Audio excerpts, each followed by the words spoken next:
Hello, everyone. I'm sure a lot of you remember 3 weeks ago, just before the Kursk operation began, there was a lot of noise about the F-16s.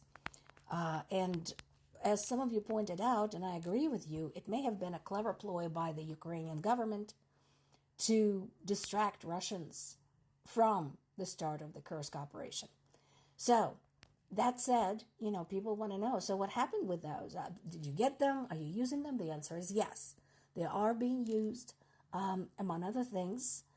They're being used to provide air defense, to shoot down missiles. As you know, there have been some massive attacks, waves of attacks by Russia, basically sending everything they've got against Ukrainian civilians. And I know what some people are going to say. Well, but there's all this destruction. There's still casualties. You know what? Had this not been available to us and had the Patriot systems not been available to us, it would have been worse. Okay, what you see is actually the better scenario. And based on how horrible the better scenario is, you can imagine how bad it would have been had these defenses not been available. That said, Ukrainians are not, taking anything for granted, and the assault on Russia's oil industry continues. So,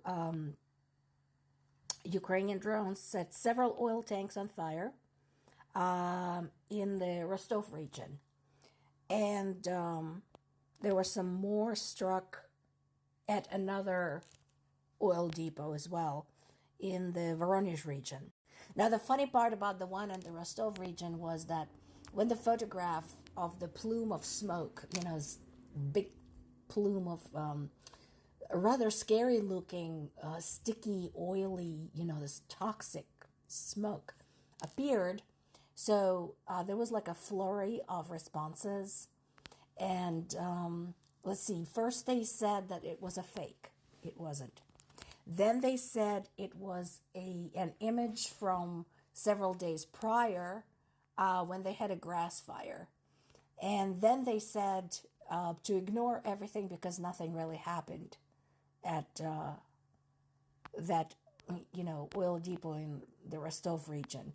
But obviously something did happen because the plume of smoke was visible from some distance away, and I'm sure can be zeroed in on from the satellite photos.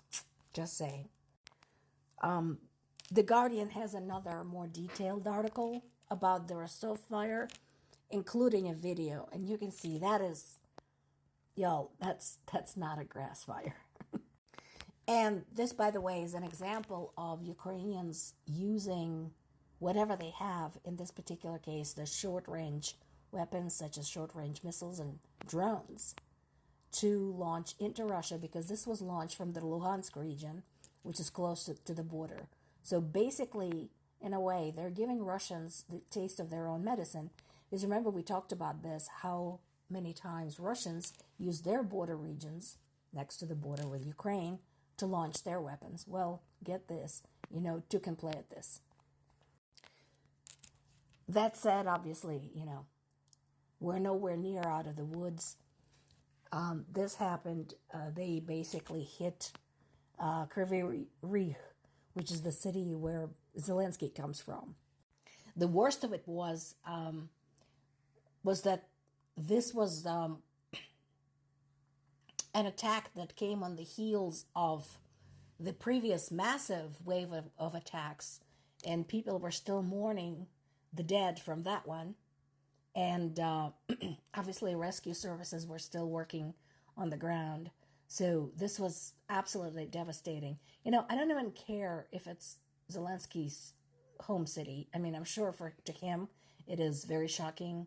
And just as for me, it would have been shocking if this happened in Zaporizhia. But any city would have been bad enough. For the 50th time, there is no NATO agents in Ukrainian cities. There's no NATO agents hiding in Ukrainian hospitals. We don't do that. Hamas does this. Maybe you should look at them. But Ukrainian people don't do that. We don't hide behind kindergartens. We don't hide behind hospitals. Our military objects are military objects. Our Our civilian objects are civilian objects. And anybody who says otherwise is an asshole and a moron. Because the information that confirms what I just said is abundant. And of course, all these horrific attacks bring us back to this. Why? Why are there limitations on Ukraine's ability to use long-range weapons? Why? Please stop telling me that you're just so afraid of Putin. Dude, come on. Really? We have missiles, we have military bases all over Europe. Before Putin can sneeze, he'll be vaporized. Besides, again, there's a big question whether those nuclear weapons he likes boasting about even work anymore.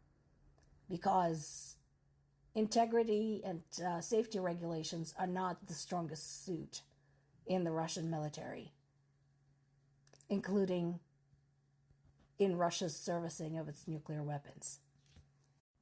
I agree with our allies, both in the United States and in Europe. It's bullshit. It's just posturing. Come on. This is what surprises me, is that, seasoned politicians like Joe Biden,